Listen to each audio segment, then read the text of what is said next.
His pregnant graduate student stopped my husband's award speech, so I played the office recording that ended his career. The pregnant woman reached the stage just as my husband was thanking me for making him the man and mentor he had become. "Before you give him an award for protecting students," she shouted, one hand pressed against her swollen stomach, "ask Professor Mercer why he rented an apartment for his pregnant doctoral candidate." The applause died so suddenly that I could hear the university photographer's camera clicking. My husband, Dr. Julian Mercer, stood beneath a gold banner announcing the Lakehurst University Award for Excellence in Ethics and Mentorship. 1 moment earlier, he had been smiling at 300 faculty members, donors, students, and reporters. Now all the color had drained from his face. The woman was Maya Ellison, 27 years old, a fourth-year doctoral candidate in reproductive health policy, and Julian's research assistant. I knew her. She had eaten Thanksgiving dinner in our home because Julian said she had nowhere else to go. I had proofread her fellowship application. At Christmas, she had given me a candle and thanked me for sharing Professor Mercer with students who needed him. Her pregnancy was impossible to miss beneath her dark green dress. "Security," the dean said sharply. 2 guards moved into the aisle. Maya raised a white envelope above her head. "He told me he would acknowledge our baby after he received the award." A sound moved through the ballroom, not quite a gasp, not quite a whisper. Julian gripped the sides of the podium. "Maya, you're confused." "Don't call me confused." Her voice broke. "You said your wife knew." Every face turned toward me. I had spent 14 years beside Julian. I had helped him write grant proposals when no university would fund his work. I had invested my own company's data platform in his maternal health center. I had defended him when colleagues called him arrogant, and now a pregnant student was telling an entire ballroom that my marriage had been a performance. The security guards reached her. Maya struggled as they took her arms. The envelope fell from her hand and slid across the polished floor. It stopped beneath my chair. On the front, written in blue ink, were the words, "Nora, listen to what he said in his office." Inside was a small silver memory card and an ultrasound image dated 26 weeks. Earlier, Julian had told me he met Maya 11 months ago. The date proved their secret had started long before that, but the most disturbing detail was written at the bottom of the ultrasound report. Under emergency contact, Maya had listed Dr. Julian Mercer, husband. The ceremony ended without the award being presented. Dean Rebecca Crane announced a medical emergency and asked everyone to remain calm.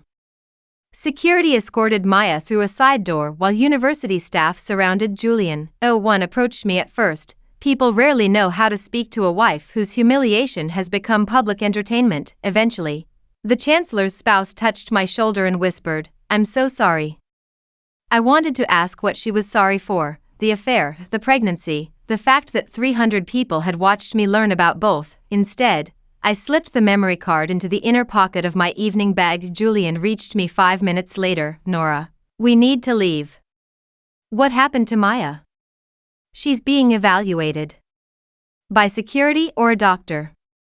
His eyes flicked toward the reporters gathering near the exit. "Not here."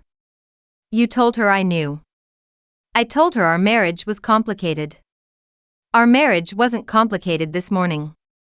He tried to take my arm. I stepped away. The cameras noticed. Julian lowered his voice. "Maya has been unstable for months. She's pregnant. That doesn't make her claims true." "Is the child yours?" He looked directly at me. "I don't know." A year earlier, I might have admired the careful wording. Now I heard only preparation. Not no, not impossible. "I don't know." Dean Crane approached in a silver gown, her expression arranged into administrative sympathy. "Nora, the university will investigate this thoroughly." "You knew she had filed a complaint?" The dean's eyes sharpened. "I'm not aware of any formal complaint. She came here with evidence. She came here in emotional distress." The phrase sounded rehearsed. Julian and Dean Crane exchanged a glance, small, quick, familiar. They had discussed Maya before tonight. "Where is she?" I asked again. "A campus medical team is assessing her," the dean said. "Then I want to speak with her." "That would be inappropriate. I'm not a university employee. You're Julian's wife." For the first time in my life, The title sounded like a disqualification. Julian leaned closer. Please come home. I will explain everything. Behind him, workers began removing the banner bearing his name. I looked at the man I had loved since I was 25. You have until we reach the house, I said. After that, I start finding the answers without you. He did not know I already carried the first one in my purse. Julian drove too quickly, spent the entire 40-minute trip calling university attorneys, public relations officers, and Dean Crane. Not once did he call the hospital to ask whether Maya or the baby was safe. At home, he poured himself bourbon before removing his tuxedo jacket. I slept with her, he said. The confession came with the exhaustion of a man admitting a scheduling mistake. How long? Twice. That wasn't my question. Last spring. The ultrasound image in my purse was dated early January. Last spring, I repeated. It ended almost immediately.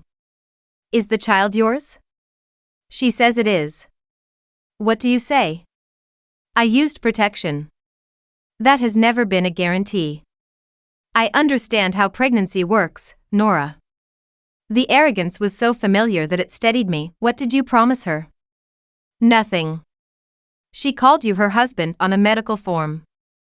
I didn't know that. She said you rented an apartment. The center provides emergency housing for graduate researchers. Does it provide nurseries too? His glass stopped halfway to his mouth. Maya had mentioned an apartment prepared for the baby. That detail frightened him more than the affair. Nora, do not contact her. Why? Because the university may consider it witness interference. She interrupted an award ceremony. She is still a student under institutional protection. Protection from whom? He placed his drink on the counter. You're hurt. I understand that. Do not explain my feelings to me. I am trying to protect both of us. From the truth? From a woman who has become obsessed with me. I studied his face. Julian believed that if he remained calm, I would eventually borrow his version of reality. Had done it before. When a former research assistant resigned suddenly, Julian said she lacked discipline. When a co-author accused him of taking credit, Julian said the man was jealous. When an ethics committee delayed one of his studies, Julian said bureaucrats feared innovation. Had accepted his explanations because trust felt more loving than suspicion. That night, I chose suspicion. I'm going upstairs, I said. He looked relieved. In the guest bedroom, I locked the door and inserted Maya's memory card into an old laptop that had never connected to Julian's university network. The card contained one audio file. Mercer_office_March_14. It lasted 58 minutes. I pressed play. For 11 seconds, I heard Julian's office door closing and Maya crying. Then Julian said, "You will sign the statement, or I will make sure no doctoral program in the country accepts you." The recording stopped. An error message appeared. File corrupted at 00:00:17. Beneath it was a second file I had not noticed. A transcript generated automatically by the recording device. Only one line had survived. Julian Mercer, the baby is useful only if Nora believes it is mine, stared at the sentence until the words lost their shape. The baby is useful only if Nora believes it is mine. Useful for what? If Julian doubted paternity, why had Maya listed him as her husband? Why would he want me to believe the baby belonged to him? Most cheating husbands concealed pregnancies. Julian appeared to be using one, copied the memory card twice and placed the original inside a sealed envelope. Then I sent the transcript and file metadata to my attorney, Elena Park. Elena called within minutes. Do not play this for anyone yet. It sounds like coercion. It may be, but we need the original device and a verifiable chain of custody. A damaged file and automated transcript will be attacked. Maya gave it to me in front of hundreds of witnesses. That establishes possession, not authenticity. Can it be recovered? Possibly. I need to find Maya. You need to make sure you are not being drawn into someone else's plan. Maya is 7 months pregnant. She is also a graduate student who publicly detonated your husband's career on the night of an award ceremony. That does not make her dishonest. It makes the situation dangerous. The bedroom door rattled. Julian knocked. Nora, open the door. I closed the laptop. What? I need to know what Maya gave you. Why? It may contain protected university data. She gave me an ultrasound. What else? The question came too quickly. Should there be something else? Silence. Then he tried the handle again. Nora, we have to trust each other. I nearly laughed. Go sleep in your office. This is my house. The house belonged to both of us, but the land beneath it belonged to the Mercer Hale Trust established by my mother. Julian had always hated that technical distinction. Then choose another bedroom. He lowered his voice. If Maya gave you an electronic device, using it could expose you to criminal liability. Are you threatening me? I'm warning you. No, Julian. You're frightened. The knocking stopped. Heard his footsteps retreat. 20 minutes later, our home internet went down, then the security system rebooted. Someone with administrator access was trying to reach every connected device in the house. Julian had forgotten one thing. I designed the security architecture myself. Before marrying him, I founded Haleline, a digital records company that created secure transcription systems for hospitals and law firms. Julian built his academic reputation using my technology. I disconnected the old laptop from every cable and removed the memory card. When I checked the system logs, I saw an attempted remote deletion command. The command originated from Julian's university office. Someone was there. And Julian was still downstairs. Called campus security anonymously and reported movement in Julian's office after midnight. Then I watched the remote access logs. The intruder attempted to connect to our home archive twice.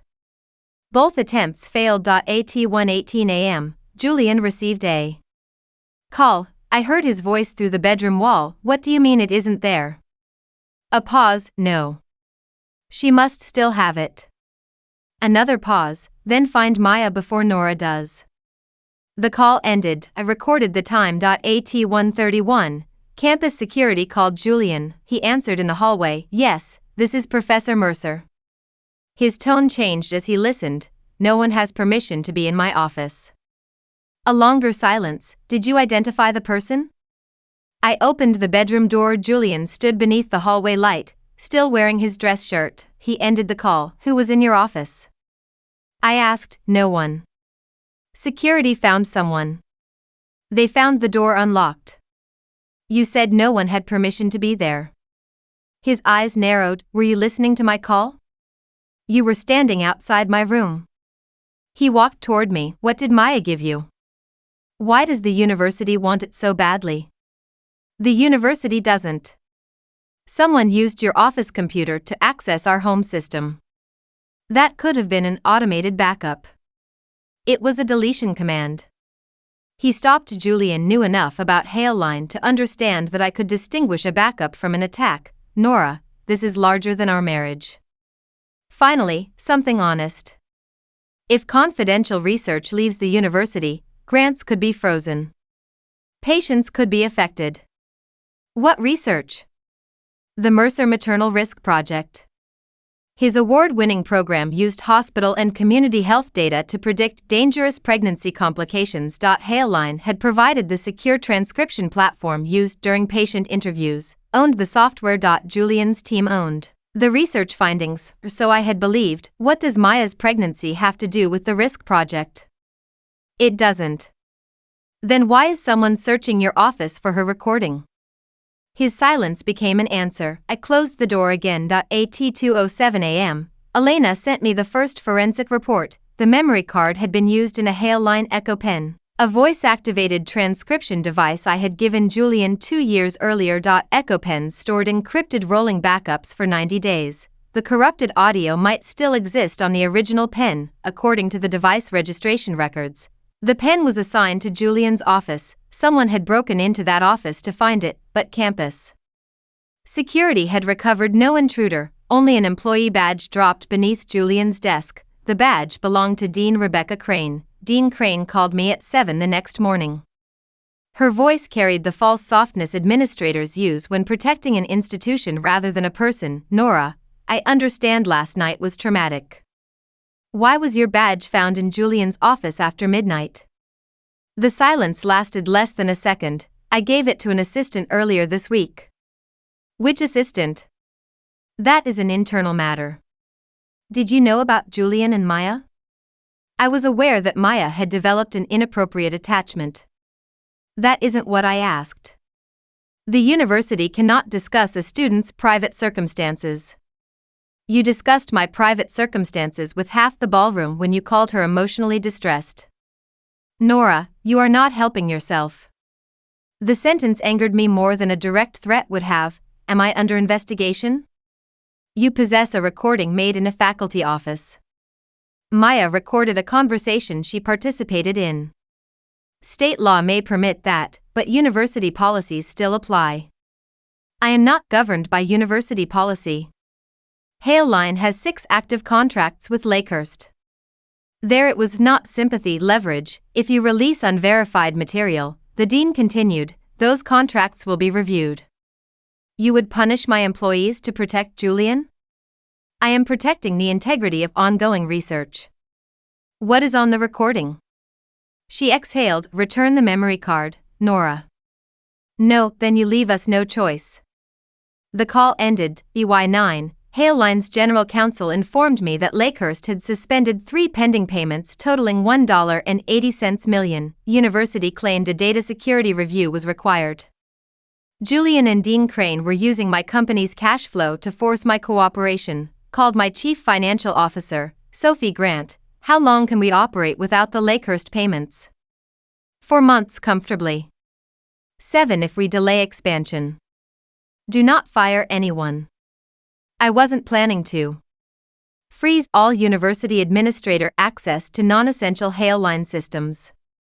Including Julian? Especially Julian. Sophie hesitated. Nora, the press is saying Maya accused him of fathering her child. The press is correct that she accused him.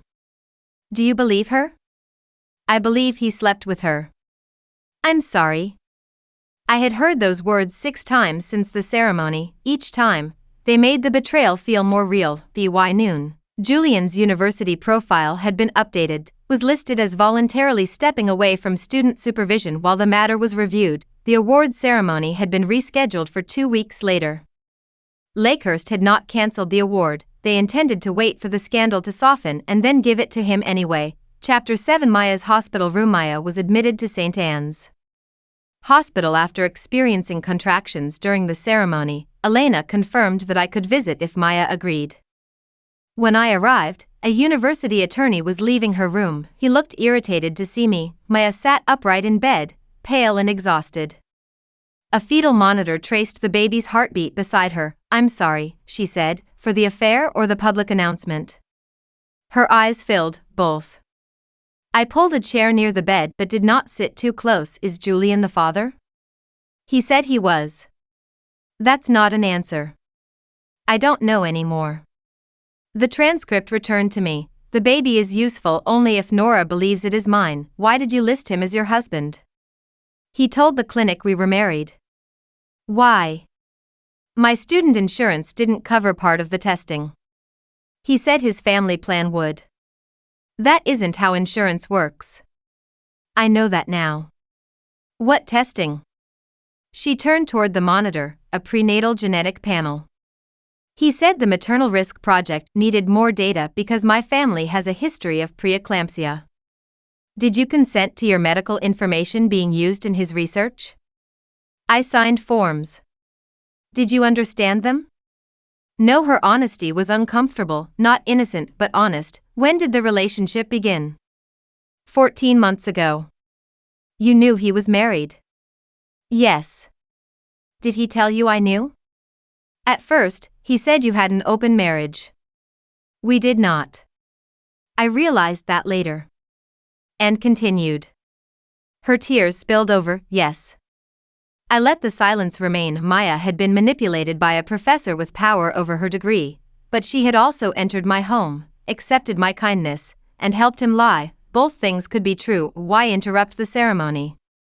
He promised that after he received the award, he would announce a separation from you and step away from supervising me. Why after the award? The prize included appointment as director of the new Maternal Health Institute.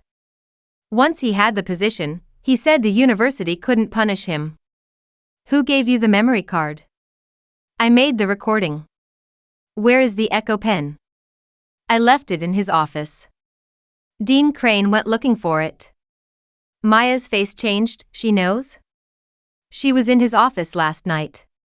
Maya looked toward the door. Nora, Julian isn't the only person on that recording.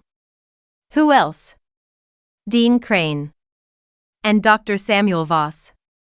The name was familiar. Samuel Voss was the billionaire donor funding the new institute. Maya lowered her voice. They discussed changing patient interviews and moving grant money. Julian said you would never notice because you trusted him. The fetal monitor accelerated. A nurse entered. Before I was asked to leave, Maya reached for my wrist. The full recording isn't on the pen anymore. Where is it? I mailed a backup to someone. Who? She looked directly at me. Your husband's first student. Who is that? Maya began to answer. Then the monitor alarm sounded. Chapter 8. The first student. Maya's contractions stopped after treatment. The baby remained stable. The hospital restricted visitors. And the university attorney returned before I could ask more questions. Julian's first doctoral student had been Hannah Vale, remembered the name because Hannah disappeared from the academic world 6 years earlier. Julian said she had left the program after falsifying data. She never published again. A search showed she had moved to Oregon and worked as a high school science teacher. Her university email no longer existed, her personal number had been disconnected, and an old conference program listing Hannah's presentation. The title was almost identical to the project Julian later described as his breakthrough, Narrative Indicators of Maternal Crisis in Rural Communities. Hannah presented the study 2 years before Julian claimed to have developed the concept. I located the conference recording. Hannah stood at a podium explaining that patterns in patient interviews could predict emergency complications before traditional forms captured them. Her model depended on secure audio transcription. The exact technology Julian later asked Hailline to provide. I called Elena. He stole his research foundation from Hannah. Similarity is not proof. The language is nearly identical. Then preserve everything. I watched Hannah's presentation again. At the end, she thanked Julian for supervising the work, stood in the audience and accepted applause. 3 months later, Hannah withdrew. 6 months after that, Julian published the first Mercer maternal risk paper without her name. The article listed Dean Crane as a contributing administrator. Samuel Voss's foundation financed the research. The same 3 people Maya said were on the recording. I emailed Hannah through the school district. My message was returned as undeliverable. Then an unknown number called. A woman said, "Stop looking for Hannah." Who is this? She doesn't want to be involved. Did Maya send her a recording? Silence. You work for Lakehurst, I said. No, then how do you know what I'm asking? The line disconnected. Minutes later, a photograph arrived. IT showed the echo pen lying on a wooden table beside a newspaper dated that morning. Underneath was a message: withdraw Hailline from the maternal risk investigation, or Hannah's life becomes public again. Not her death, her life. Someone was not threatening to hurt Hannah, they were threatening to reveal what had already happened to her. Chapter 9. The apartment. Maya had interrupted the ceremony because Julian broke a promise. That made the apartment important. Property records showed the unit was leased by the Voss Maternal Futures Foundation. The rent was paid through a participant support account attached to Julian's research grant. Maya was not listed as a tenant. Julian was. The apartment contained a nursery because the grant had purchased infant monitoring equipment, a crib, and a prenatal medical chair. Every item was categorized as research material, and my husband had used grant funds to prepare a home for his pregnant student, but the transactions revealed something else. The apartment had been leased 2 years before Maya joined Julian's lab. IT had housed another woman. The earlier utility account belonged to Hannah Vale. Julian had used the same apartment for his first student, requested the lease records through Hailline's audit rights because our equipment had been installed there. Lakehurst refused. Sophie discovered that Hailline microphones had transmitted encrypted backups from the apartment to Julian's office. Echo Pen System. The system had been configured without my approval. Can we access the recordings? I asked. Not unless they involve a security incident or we receive consent from a participant. Hannah may have consented. Maya definitely signed something. I did not want to exploit forms she had not understood. Preserve the data, I said. Do not open it. That evening, Julian returned to the house for clothes. I watched him pack through the bedroom doorway. You housed Hannah in the same apartment, I said. His hand froze over a suitcase. Hannah had no money. Did you sleep with her? No. Did you take her research? She fabricated results. Then why did you publish her model? I corrected it. Without credit. She left the program. After what happened in the apartment? He zipped the suitcase. You are searching for patterns because adultery has humiliated you. You gave me a pattern. Maya. Hannah. The same apartment. The same research. Hannah was troubled. Maya is confused. Hannah was troubled. How many women became unstable after disagreeing with you? He walked toward me. Nora, your company is vulnerable. Lakehurst is prepared to terminate every contract. Then they can explain why. You will lose Hailline. No. I might lose a client. You always thought you were stronger than the institutions paying you. I built something they need. His expression hardened. So did I. No, Julian. I'm beginning to think other women built it for you. He left. 10 minutes later, Sophie called. Someone had used Julian's old Hailline credentials to erase the apartment's recording index. The encrypted audio still existed, but without the index, finding the relevant files could take months. The deletion command carried my digital signature. Julian was framing me for destroying the evidence I was trying to preserve. Chapter 10. My suspension. Lakehurst accused Hailline of unauthorized interference with research systems. The university filed for an emergency injunction preventing my company from accessing any recordings connected to the maternal risk project. 2 Hospital clients placed their contracts under review. Our board called a special meeting.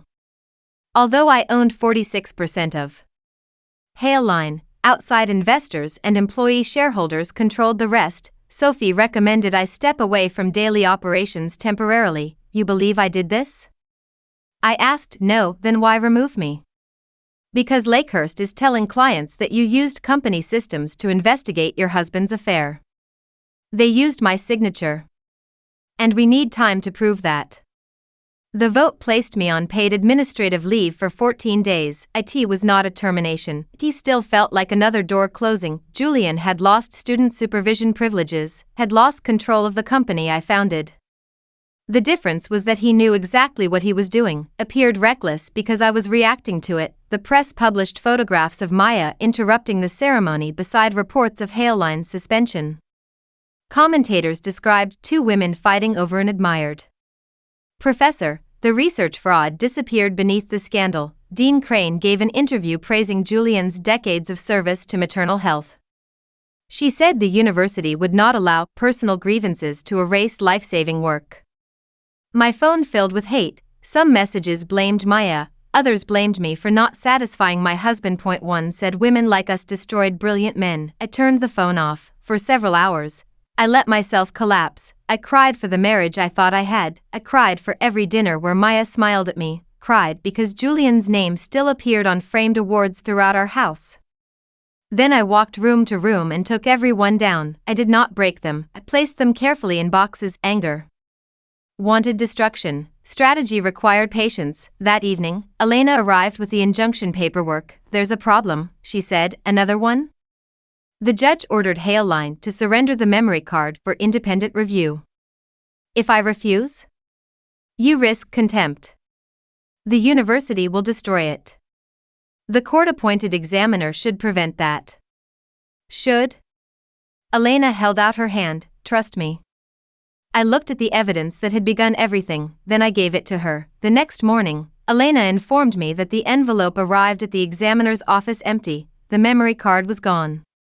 Chapter 11. The lawyer who lost the evidence. I stared at Elena across her conference table. You told me to trust you. I sealed the envelope myself. Who handled it after you? A bonded courier. Where is the tracking record? Already subpoenaed. The only evidence Maya gave me has vanished. We still have forensic copies. The original establishes authenticity. Elena, the recording was already corrupted. But the original card contained hardware identifiers linked to the Echo Pen. Without it, Julian can claim the copies were manufactured. For the first time, my attorney looked afraid. I'm sorry. The apology did nothing. I left her office and drove to my mother's house. My mother, Camille Hale, had never trusted Julian. She had been polite because I loved him, but she once told me that he entered every room as though applause had begun before him. He needs witnesses, she said. Even when he is alone. I told her about the missing memory card, then stopped chasing the card. It contains his confession. It contains one confession. A man who has lied for years leaves evidence in more than one place. She was right. The apartment, the grant accounts. Hannah's presentation. Maya's complaint, the office access logs, the disappearance of the pen. The recording mattered because Julian feared it. His attempts to erase it created evidence of their own. Asked my mother whether she remembered Hannah. She came to dinner once, Mom said. At our house? At mine. You and Julian were late because of a fundraiser. I had no memory of it. What did she say? She asked me whether you owned the company's transcription technology separately from Julian. Why? She said Julian told students everything created with Hale line automatically belonged to him. That's false. I told her so. Did she seem frightened? She had a bruise on her wrist. My chest tightened. Did you ask about it? She said she fell. Why didn't you tell me? I did. I searched my memory. A Christmas dinner, and why mother saying Julian's student seemed nervous, Julian laughing and saying Hannah was dramatic, had accepted his answer. Do you know where Hannah is? No, my mother walked to an old writing desk and removed a holiday card. Hannah had mailed it 5 years earlier. The card showed an Oregon coastline. Inside she had written, "Thank you for telling me that Nora, not Julian, owned the system." That fact saved my life. Beneath the message was a return address. IT was not in Oregon. IT was 40 miles from Lakehurst. Chapter 12. Hannah. The address belonged to a women's transitional housing organization. Hannah had lived there under a confidentiality program after leaving the university. Elena contacted the organization through counsel. 2 days later, Hannah agreed to meet me in a public library. She was 35 now, her hair was short, and a thin scar crossed her left eyebrow. I'm sorry. Maya involved you, she said. She sent you the backup? She tried. What does that mean? The package arrived opened. The pen was missing? The pen was never in the package. Only a letter. Maya had lied about sending the recording to Hannah. Someone had intercepted it before mailing. Hannah placed the letter on the table. Maya had written that Julian was repeating the same pattern: private meetings, special housing, romantic promises. Threats to withdraw funding, pressure to alter data. Did Julian have a relationship with you? I asked. Hannah looked toward the window. Yes. The word hurt differently now. Maya had not been the first. How old were you? 24. Did he supervise you? Yes. Did you tell the university? I tried. Dean Crane? She said I had misunderstood his mentorship. What happened to your research? Julian published it. And the accusation that you falsified data? He changed 3 interview transcripts and said I did it. Did you record him? Not intentionally.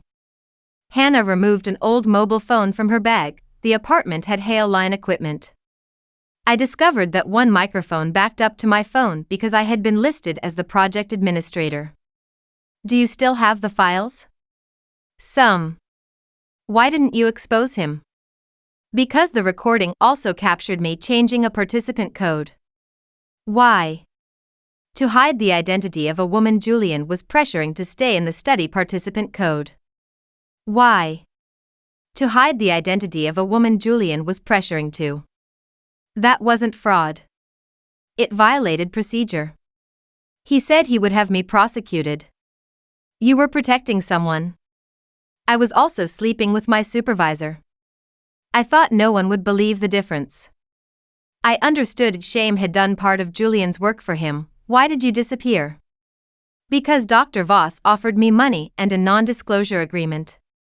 When I refused, someone entered my apartment. The university apartment? Yes. What did they take? My original research notebooks. Who? I never knew. She turned on the old phone. An audio file began playing. Julian's younger voice said, "You can leave the program, Hannah. But the work stays with me." Then Dean Crane answered, "If she speaks, make the misconduct finding permanent." There was a third voice, Samuel Voss, "Do whatever protects the institute." Hannah stopped the file. "That isn't the recording that ends him," she said. "It proves a cover-up." No. Maya's recording contains what they did to the patients. Chapter 13. The Patient Interviews. The Maternal Risk Project collected interviews from pregnant patients at rural clinics. Participants discussed symptoms, transportation problems, insurance fears, domestic stress, and prior medical experiences. Hailline encrypted the recordings. Julian's researchers converted language patterns into risk indicators. The work helped identify emergencies earlier. T also produced valuable commercial data. According to Hannah, Julian and Voss had expanded the project without proper consent. They recorded women during ordinary clinic visits, she said. Some never knew their voices were being used for research. Why? Voss wanted a commercial model before competing universities. And Dean Crane approved it? She approved a waiver that never went through the full review board. What did Maya discover? The same patient voices appeared in a new corporate dataset owned by Voss Analytics. My husband's award-winning public research had been copied into a private company connected to the donor funding him. Hailline's encryption system should have prevented that unless Julian used my administrator certificate. Did he have my credentials? I asked. You gave him emergency access during the ransomware attack 3 years ago. I remembered. Lakehurst's systems failed. Julian begged for temporary access so patient recordings would not be lost, created a limited certificate valid for 48 hours. He must have cloned it. Why was Maya's pregnancy useful? Hannah did not know, but Maya had written one sentence in her letter. Julian says the child solves the Mercer succession problem. Julian had no family trust or inherited company. He did, however, have a contract with the Voss Foundation. Elena obtained the public portion. The agreement promised Julian a $10 million endowed institute if he completed the maternal risk commercialization project. Julian died or became medically unable to serve.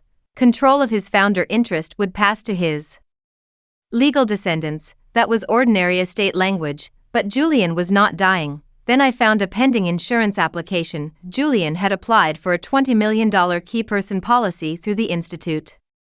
The beneficiary structure included a family trust one had never seen. The trustee was Dean Crane. The contingent beneficiary was any acknowledged child of Julian Mercer.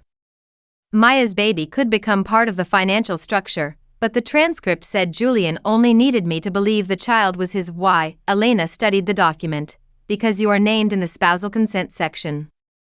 My signature appeared beneath it. Had never signed. Julian had forged my approval. I believed the baby was his. I might divorce him quietly and surrender claims to the institute before discovering the larger fraud. The pregnancy was not merely an affair consequence. It was a weapon designed to make me walk away. Chapter 14. Maya recants. The university announced that Maya had withdrawn her accusation. Her written statement said she had experienced pregnancy-related emotional distress and had misinterpreted Julian's kindness. She apologized for interrupting the ceremony. She denied that Julian had threatened her. She claimed I pressured her to provide the memory card because I wanted revenge against my husband. The statement was released publicly. My name became the center of the scandal. Commentators accused me of exploiting a vulnerable student. Lakehurst reinstated Julian's awards ceremony. Hailline's board extended my administrative leave. Point 2. Investors requested my resignation. When I called Maya, her number had been disconnected. St. Anne's confirmed she had been discharged but would not disclose where she went. Julian appeared on television beside Dean Crane. "My wife is struggling," he said. "I hope she gets the support she needs."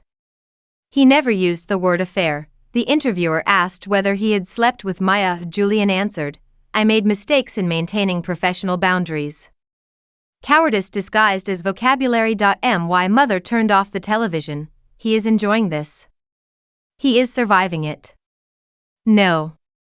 He believes he has one. For 24 hours, it seemed he had, the student recanted. The original memory card disappeared. My company suspended me. The university threatened litigation. The award was restored. Then the court-appointed examiner called Elena. The envelope had arrived empty, but the bonded courier's vehicle contained internal cameras. The footage showed the courier placing the sealed envelope inside a locked case. When he reached the examiner's office, the envelope remained sealed. The memory card had been removed before Elena surrendered it. I looked at my attorney. "You lost it before the courier?" "No." "Who had access?" "Only me." She opened a safe behind her desk and removed another evidence envelope. Inside was Maya's original memory card. "You lied to me." I allowed everyone watching us to believe the original had entered the courier system. Why? Because someone broke into my office the night before the court order.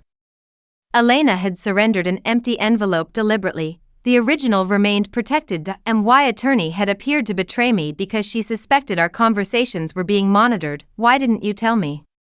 "Because your home, your phone, and Hailline systems were compromised. I needed your reaction to be real." Anger rose, then faded beneath understanding. "Can we recover the recording?" "The card alone is damaged." "Then we still need the Echo pen." Elena smiled slightly. "No. We need the office docking station." The pen had synchronized one encrypted recovery fragment before someone removed it, and the docking station remained inside Julian's office wall. Chapter 15. The hidden backup. Hailline's early Echo pen models stored recovery data in two places. The pen held the main audio. The docking station kept a compressed error correction file used when synchronization failed. Most customers never knew it existed because the fragment could not be played independently, combined with the original memory card.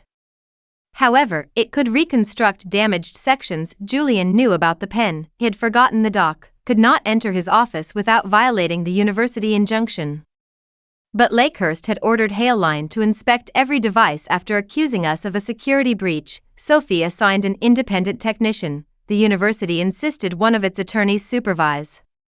The technician found the docking station disconnected but intact. A federal magistrate issued a preservation order before Lakehurst could seize it. The recovery process began. It would take several days. Julian's rescheduled awards ceremony was in Ford. Maya remained missing. Hannah agreed to provide a confidential statement but feared public exposure. Samuel Voss denied wrongdoing. Dean Crane claimed her voice on Hannah's old recording had been taken out of context. Then another setback arrived. A forensic examiner concluded that someone had altered the timestamps on Maya's memory card. Julian's lawyers announced that the recording was fabricated. The original file appeared to have been created 2 weeks after the ceremony. "That's impossible," I said. Elena examined the report. The Echo pen's internal clock was reset. By whom? Whoever disconnected it from the office network. The altered timestamp weakened authenticity. Then Sophie found a clue. The office docking station had logged a firmware update at 3:12 a.m. the night after the ceremony. Dean Crane's badge had been found in the office at approximately the same time. Someone attempted to destroy the recording and accidentally changed the device clock. The alteration could become evidence of tampering rather than fabrication, but only if the reconstructed audio revealed identifiable context. Waited. The recovery reached 60%, then stopped. The docking station required a legacy encryption key stored in Hailline's founder archive. My account remained suspended. The board refused to authorize my access. Sophie could retrieve the key, but doing so would violate the restrictions. "I'll do it," she said. "No, they're using your suspension to block evidence. And if you break policy, they remove both of us." "Then what?" I thought of Hannah's card to my mother. the fact that Nora, not Julian, owned the system saved my life, owned the original EchoPen patent separately from Hailline. The founder encryption key had been registered with my personal intellectual property trust before the company existed. The board could suspend my corporate access, IT could not suspend my ownership. Julian had built his career on a device he never understood. Now that device was about to remember everything he had tried to erase. Chapter 16. The full recording. The reconstruction finished at 2:14 in the morning. Elena, Sophie, Hannah, and I listened in a secure conference room. Maya's voice came first. I'm not changing the interviews. Julian answered, you already changed them. You told me to correct the transcripts. I told you to standardize inconsistent language. You made poor women sound less afraid of the clinics. Dean Crane spoke next. The commercial review cannot include accusations against partner hospitals. Maya said, then the model is based on lies. Samuel Voss replied, the model is based on usable data. The conversation continued. Julian told Maya that her funding depended on signing a statement accepting responsibility for altered transcripts. She refused. Then the pregnancy became part of the argument. Maya said, you told me the baby was yours. Julian laughed, I told you what kept you cooperative. You saw the paternity report.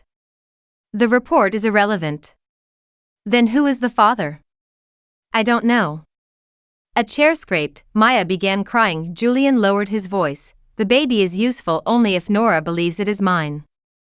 Dean Crane asked, how does humiliating your wife help us? Because she will divorce me before reviewing the Voss contracts. She'll be angry, not careful. Voss said, and the spousal waiver? I already have her signature. You forged it? I used the certificate she gave me during the ransomware event. My stomach turned. The recording continued. Maya threatened to tell me everything. Julian replied, you will sign the statement, or I will make sure no doctoral program in the country accepts you. Then came the sentence that ended any remaining doubt about the affair. You came to my bed because you wanted my approval, Julian said. Do not pretend you are innocent now. Maya answered through tears, I was your student. You were an adult. And you controlled my degree. Silence. Then Dean Crane said, enough. The award ceremony proceeds. Maya stays quiet until the institute launches. Maya asked what would happen after the birth. Voss answered, the child enters the longitudinal study. What study? The one you agreed to. I never agreed to enroll my baby. Julian said, the consent is already signed. The recording captured Maya's horrified breathing. They had forged her consent too. The audio ended with a fourth voice entering the office. A woman said, Professor Mercer, security is outside. I recognized the voice. My mother. Chapter 17. What my mother knew. My mother listened to the recording without moving. You were in Julian's office. Yes. When? The day Maya recorded them. Why? She called me. You knew about the affair? Not then. Camille explained that Maya had found her number in Julian's emergency contact file.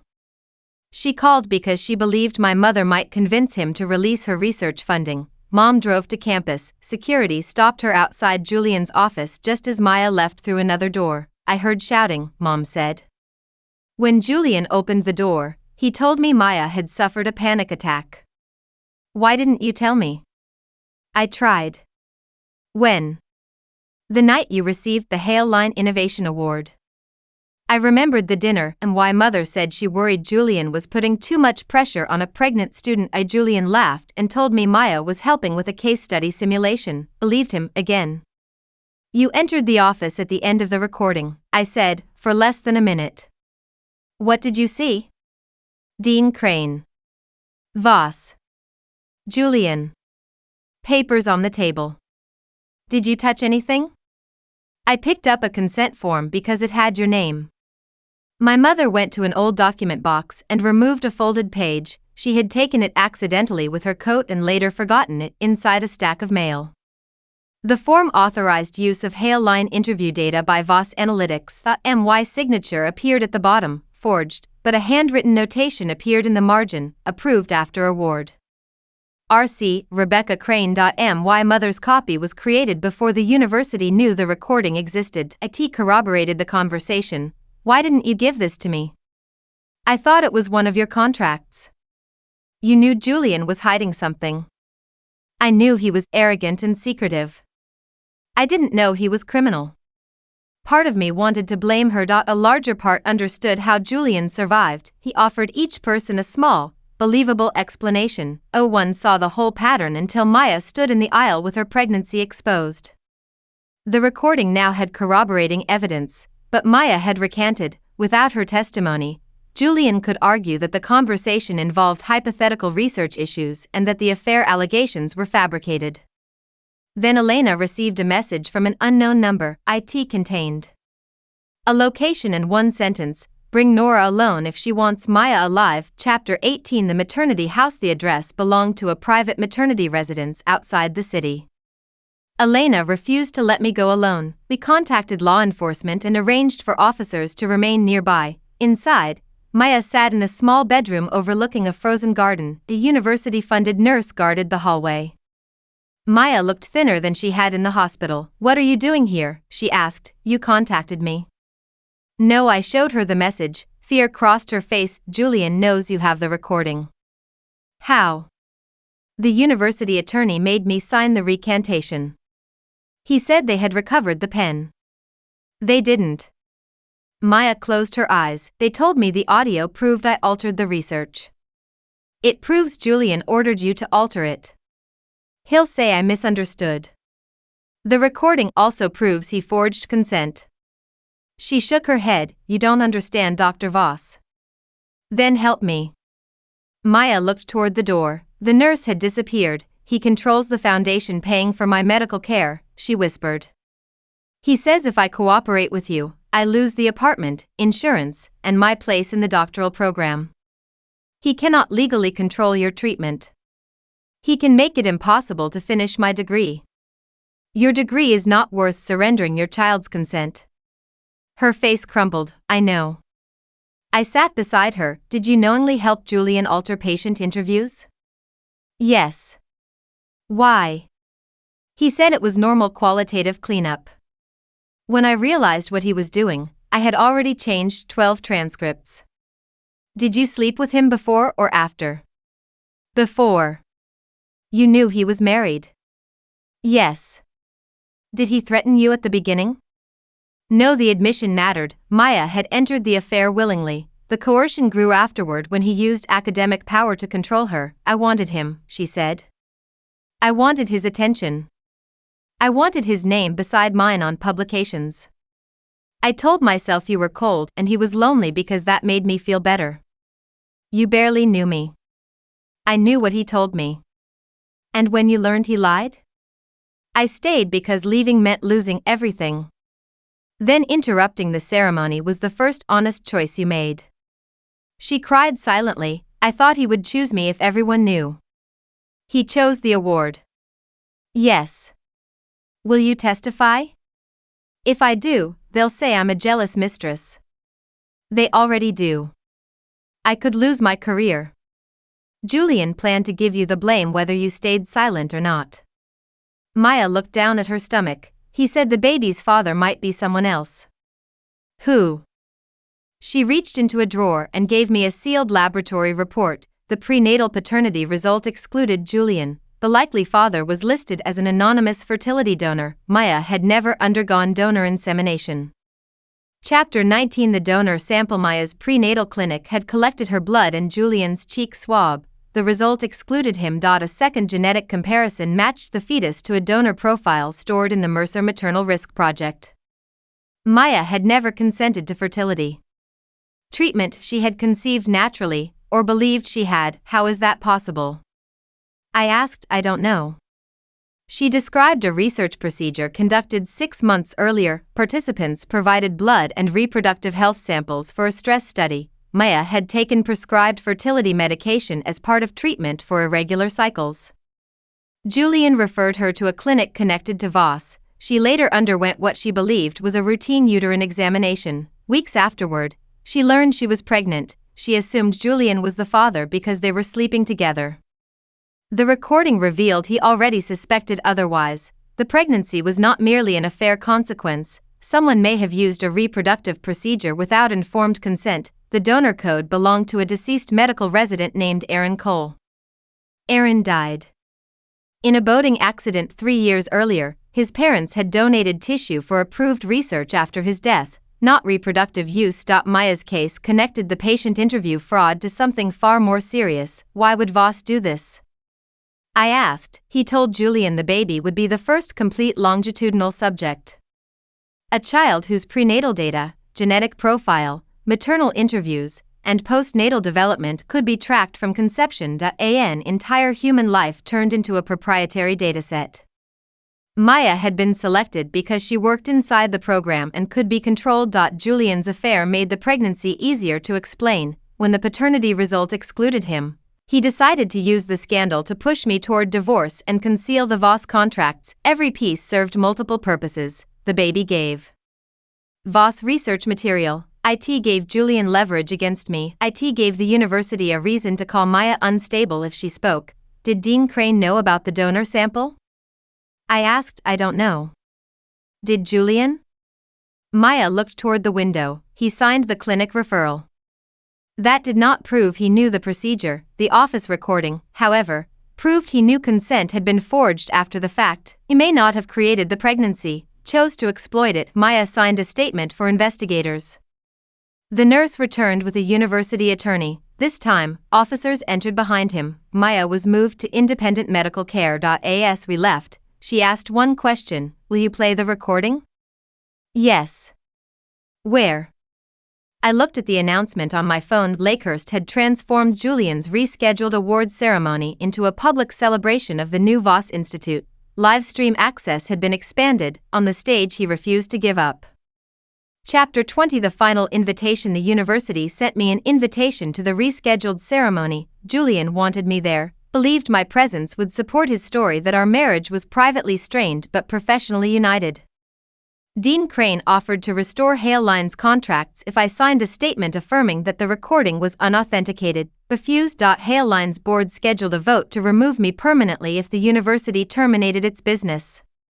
Sophie warned that several investors preferred a quiet settlement, then let them vote after they hear the truth. I said. Elena arranged preservation of the reconstructed recording through an independent forensic laboratory. The examiner confirmed that the audio originated from Julian's registered Echo pen and had been partially altered after creation. The alterations involved deletion and timestamp changes.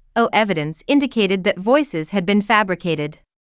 Hannah agreed to appear. Maya agreed to appear by live video from a protected medical facility. My mother would authenticate the forged consent form she removed from Julian's office. Sophie preserved access logs showing my digital certificate had been cloned. Also notified federal grant investigators, the University Research Integrity Office, and the state medical board overseeing the affiliated fertility clinic. The ceremony could expose the truth. It could not instantly convict anyone. Real consequences required procedure.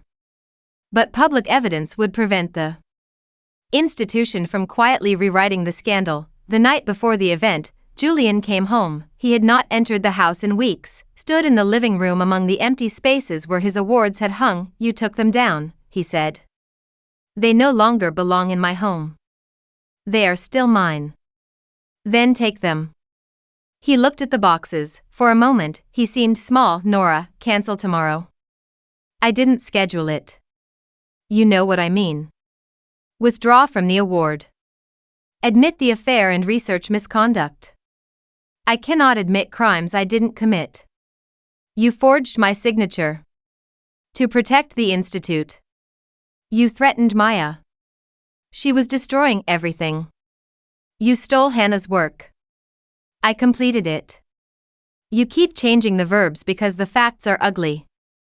He moved closer. If Voss falls, Haline falls with him. No, your system stored the recordings. My system did what it was designed to do.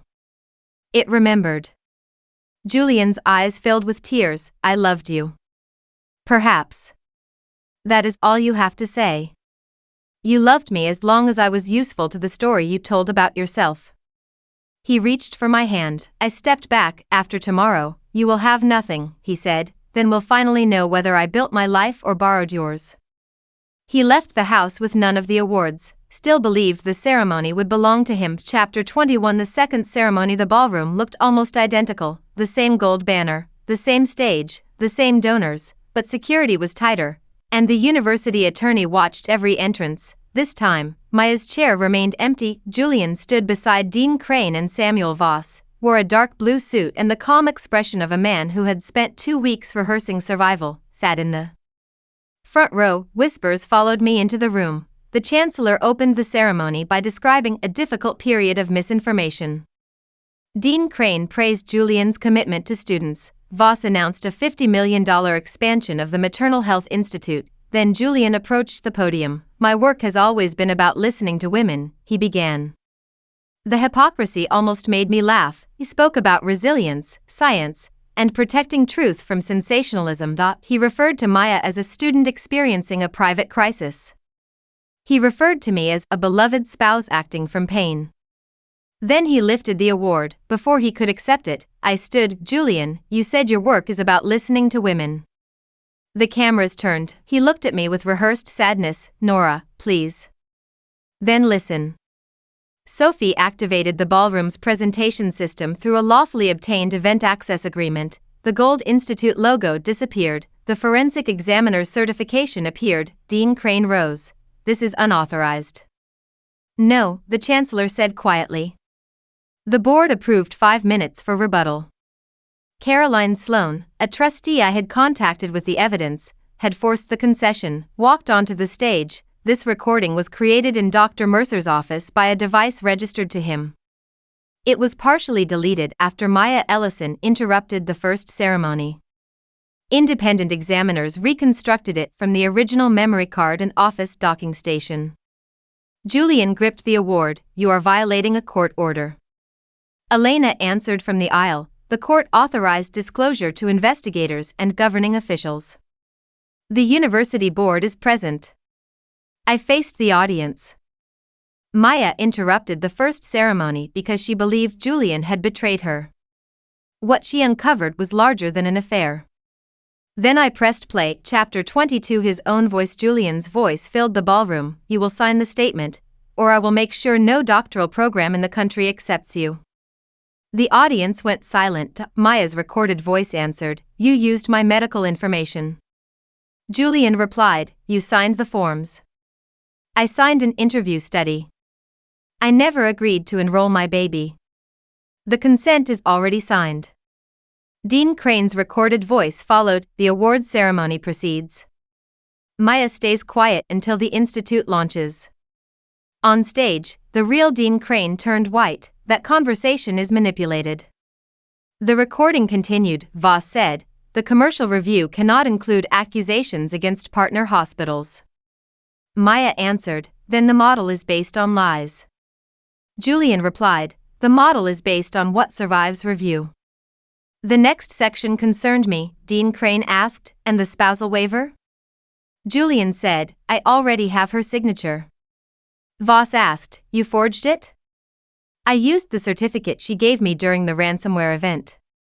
Sophie displayed the access logs showing my cloned certificate. My mother held up the original forged consent form. The audience could see my false signature beneath Rebecca Crane's handwritten approval. Then the affair entered the recording. Maya said, You told me the baby was yours. Julian answered, I told you what kept you cooperative. The baby is useful only if Nora believes it is mine.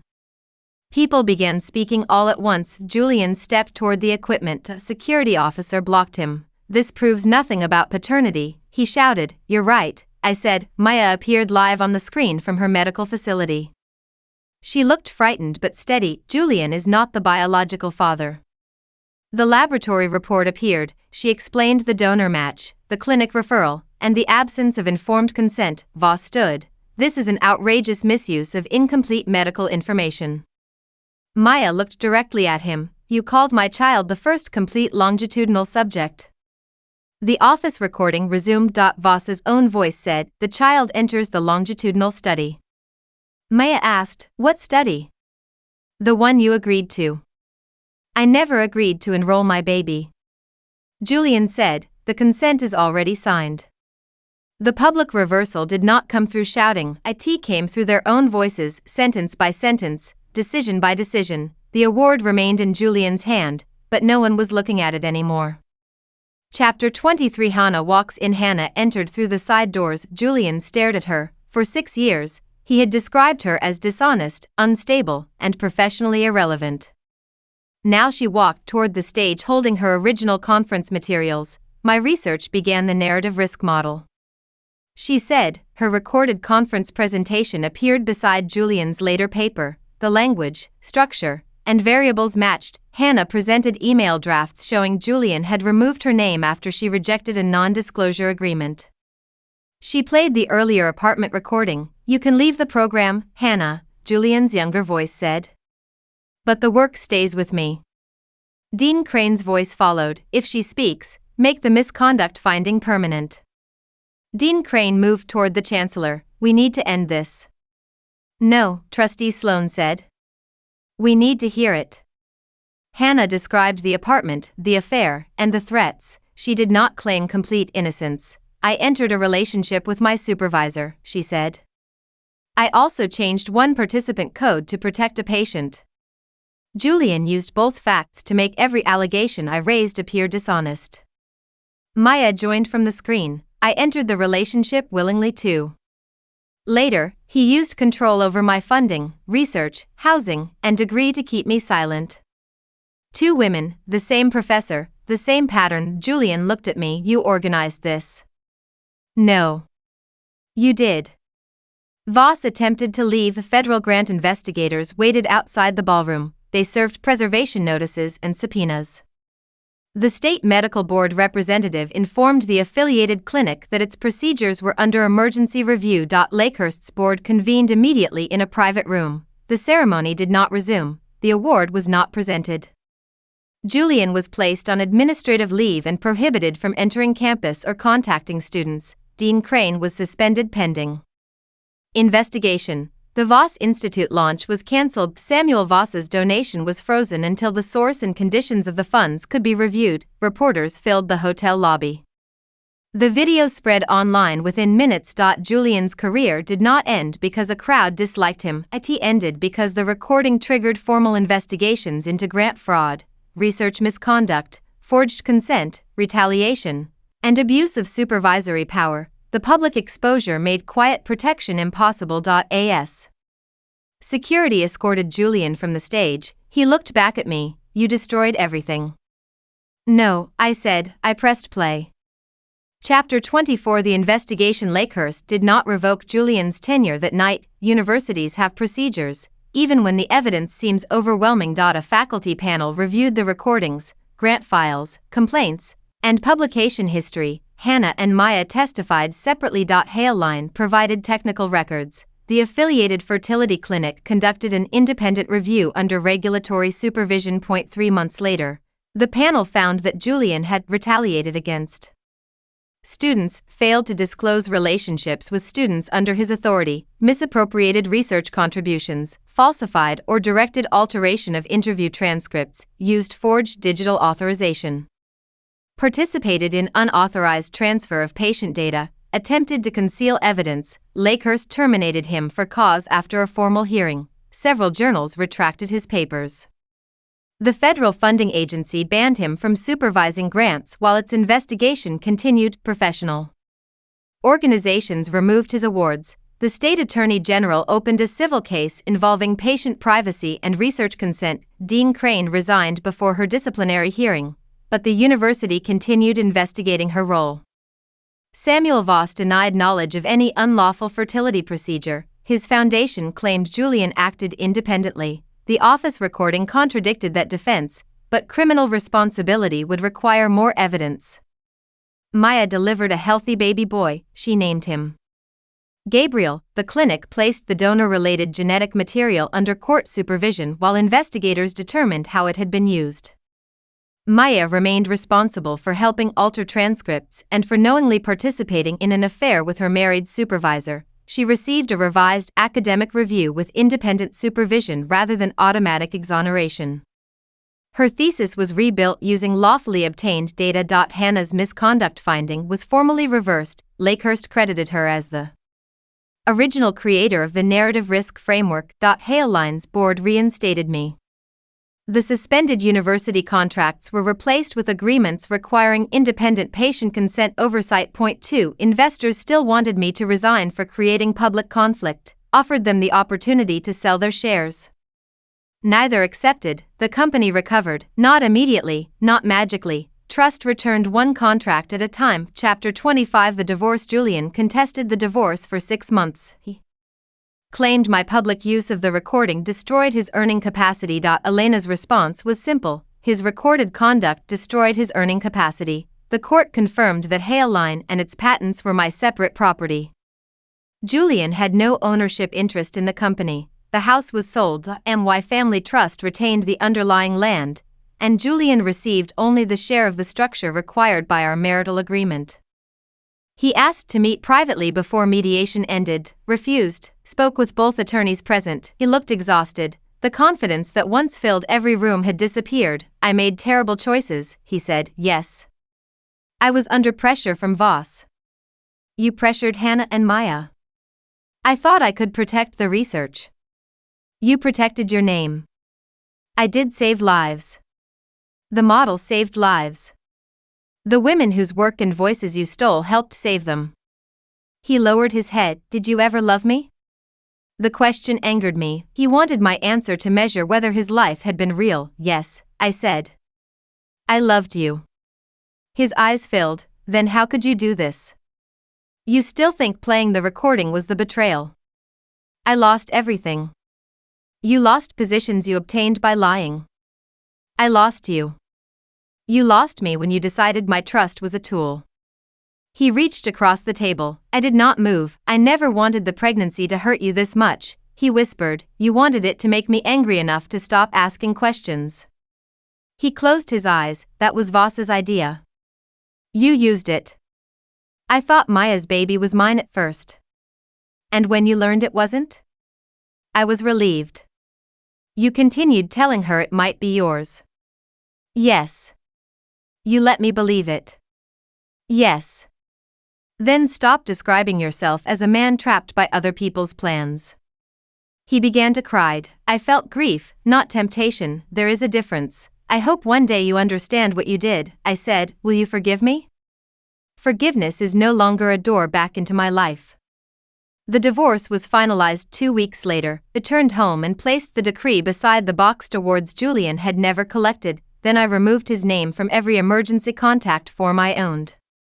Chapter 26. Rebuilding the model. Hannah joined Hale Line as Director of Research Integrity. She accepted only after negotiating a contract that guaranteed publication credit and independent review. Maya completed her doctorate under a new advisor. She and I were not friends. Some betrayals do not become friendships simply because two women eventually expose the same man, but we became honest with each other. She apologized without asking me to comfort her. I wanted your life, she said once. You wanted the version Julian showed you. I still chose to hurt you. Yes. I don't expect forgiveness. That may be the first thing you've said that makes it possible someday. Gabriel's medical data remained private. Maya refused every offer from journalists and researchers. The longitudinal study Voss planned never began. Hale Line helped rebuild the maternal risk model using properly consented interviews.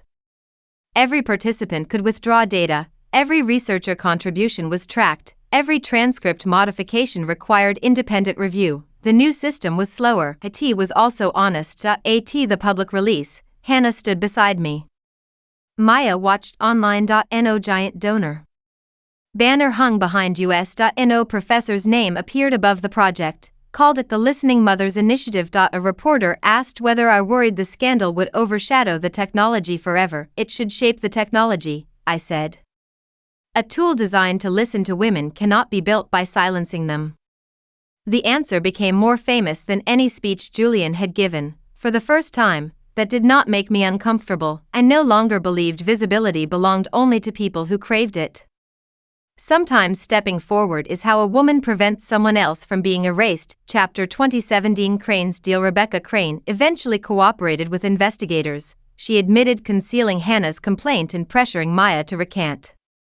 She claimed Samuel Voss controlled the funding and threatened to close programs serving low-income patients if she resisted. That explained her fear. IT did not erase her decisions. She surrendered emails, contracts, and private board minutes. One email described Maya as the ideal integrated subject. Another referred to my marriage as a predictable separation trigger. Voss and Julian had calculated that public infidelity would cause me to focus on divorce rather than financial review. Dean Crane also revealed that Julian had been recruited to Lakehurst by Voss years before meeting me. The Maternal Risk Project was only one part of a larger research network. Voss-funded clinics collected voice, genetic, behavioral, and family data from pregnant patients. Some projects were legitimate. Others operated through ambiguous consent language. The network's most valuable asset was not a medical model. IT was identity-linked family data spanning generations. What was the purpose? I asked the federal investigator. We don't know yet. Commercial risk prediction? Possibly. Insurance? Possibly. Fertility selection? He did not answer. Voss's attorneys delayed access to several offshore servers. Then Samuel Voss disappeared. His private plane left Illinois the night before federal agents searched his primary residence. The flight plan listed Montreal. The aircraft never landed there. Julian claimed he did not know where Voss went. For once, I believed him. Voss had treated Julian exactly as Julian treated his students, as useful until he became dangerous. The main case against my husband was resolved. Professionally, his research career was over, his academic reputation collapsed, but the person funding the larger scheme remained free. Chapter 28. The last audio fragment. 1 year after the awards ceremony, Sophie contacted me late at night. The forensic team recovered another fragment from Julian's docking station. I thought we had everything. This file predates Maya's recording by 3 years. That placed it during Hannah's time in the apartment. I joined Sophie and Elena in Haleline's secure laboratory. The fragment contained heavy static. Julian spoke first. Hannah knows Nora owns the encryption patents. Samuel Voss replied, then remove Hannah before she tells her. Dean Crane asked, what about Nora? Voss said, she is more valuable outside the university. Julian answered, she trusts me. That is why you married her. My body went cold. Julian had admitted that Voss recruited him years earlier, but during divorce mediation, he insisted our marriage began independently. The recording suggested otherwise. Julian asked, what happens when she discovers the family files? Voss replied, she won't. Her mother signed them away. My mother had never signed research consent. At least, she claimed she had not. The audio continued. A fourth person entered the office. A woman. Her voice was distorted, but she said, Samuel, the Hale family cannot know which child was enrolled.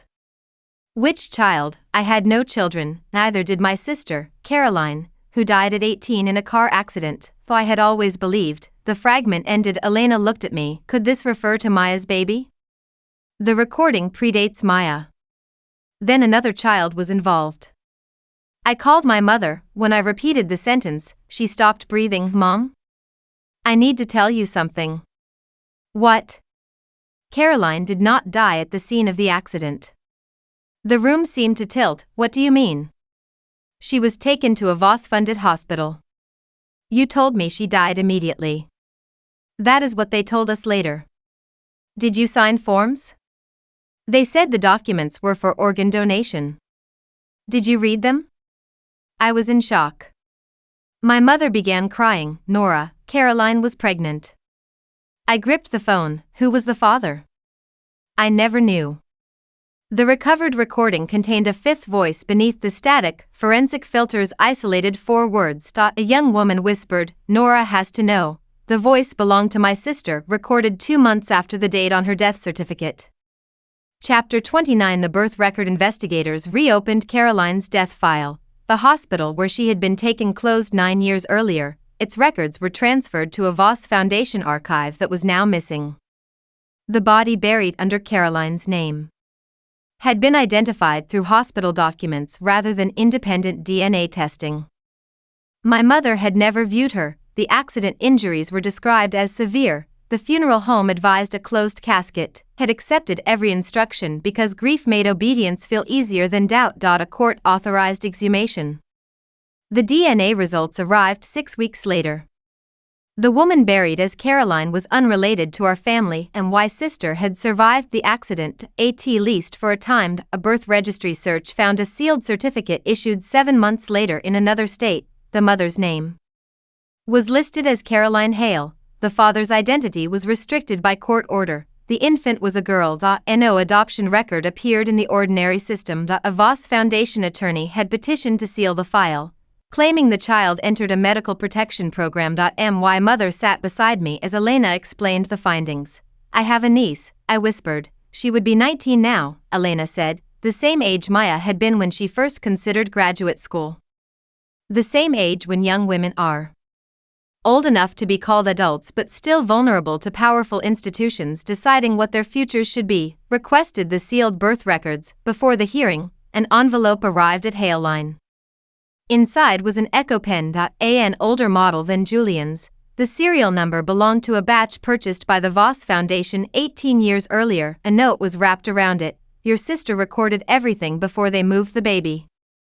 The device contained one playable file. Caroline's voice said, my daughter's name is Grace. Samuel says Nora's husband will watch her one day.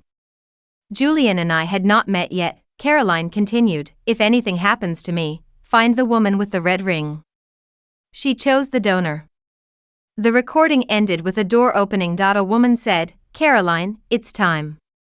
I recognized that voice. It belonged to Dean Rebecca Crane. Chapter 30. The girl at the back of the room. Rebecca Crane denied knowing where Grace had been taken. She claimed she was a junior administrator following medical instructions.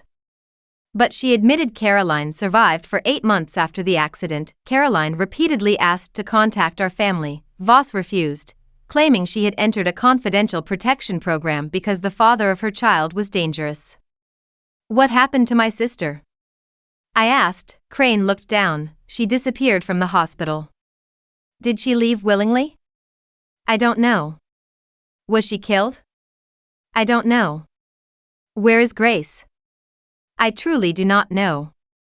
The woman with the red ring remained unidentified. Investigators searched the old Voss files. Most had been removed. Then Sophie found a facial recognition match from archived university event footage. At Julian's second award ceremony. The night I played the recording, a young woman had been sitting in the last row. She appeared in only 3 frames. 19 or 20 years old, dark hair, my sister's eyes. On her right hand, she wore a red stone ring. The same woman attended the Listening Mothers initiative launch months later. She stood near the exit while Hannah and I spoke. She had been watching me. Sophie enlarged the final image. A university visitor badge was clipped to the woman's coat. The printed name was Grace Voss.